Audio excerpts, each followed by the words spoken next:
Alors Postelos, c'est une plateforme sécurisée d'entraide médicale. Donc c'est très simple. Ça permet à différents professionnels de santé, qu'ils soient médecins ou autres professionnels paramédicaux, infirmières, infirmiers, kinés, de s'entraider plus efficacement pour soigner les patients. Postéo, ça permet de faciliter ces demandes d'avis entre professionnels de santé pour que les patients soient soignés plus efficacement, plus rapidement. Donc ça peut permettre d'éviter une consultation inutile. Par exemple, si le patient est envoyé chez un spécialiste qui en fait n'est pas la bonne personne, mais ça fait perdre du temps à tout le monde.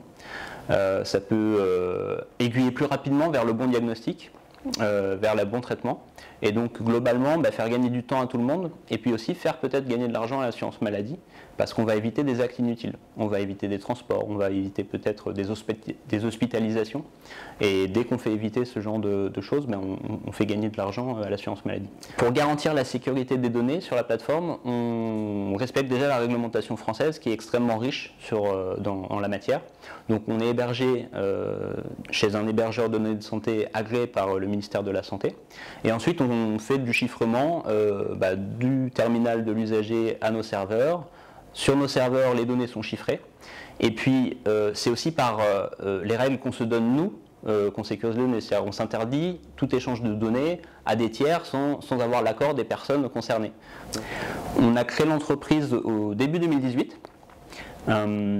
On a essayé d'aller très vite vers un usage, donc d'avoir très vite un prototype et de pouvoir commencer à tester avec des vrais professionnels de santé.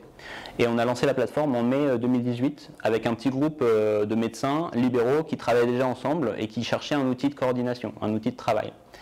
Et on a commencé à avoir de l'usage, donc à avoir des médecins qui communiquaient grâce à la plateforme pour se demander des avis. Et ensuite, on est passé à un modèle où on vend plutôt aux établissements de santé. Et ce modèle-là est en place et fonctionne depuis juin dernier avec un premier établissement de santé qui est le centre hospitalier intercommunal de Castres-Mazamet dans le département du Tarn. L'hôpital met cette plateforme à disposition de tous les médecins libéraux du secteur pour faciliter la communication entre les médecins traitants de ville et les médecins spécialistes de l'hôpital.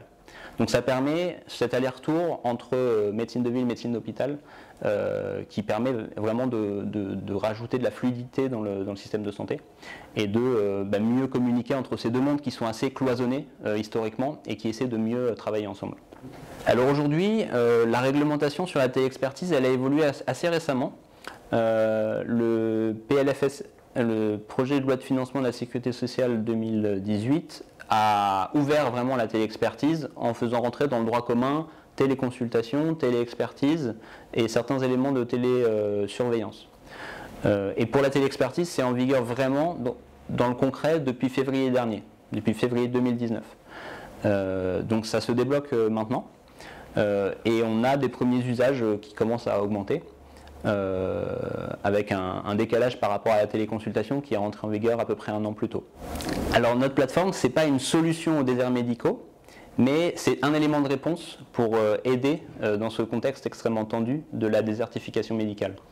Pourquoi ? Parce que notre plateforme, elle va permettre de rendre un médecin libéral moins isolé en fait. Donc souvent les médecins traitants sont isolés parce qu'il n'y a pas de médecins spécialistes alentour. Et donc ils doivent tout gérer, notamment les choses qui ne relèvent pas de leur spécialité.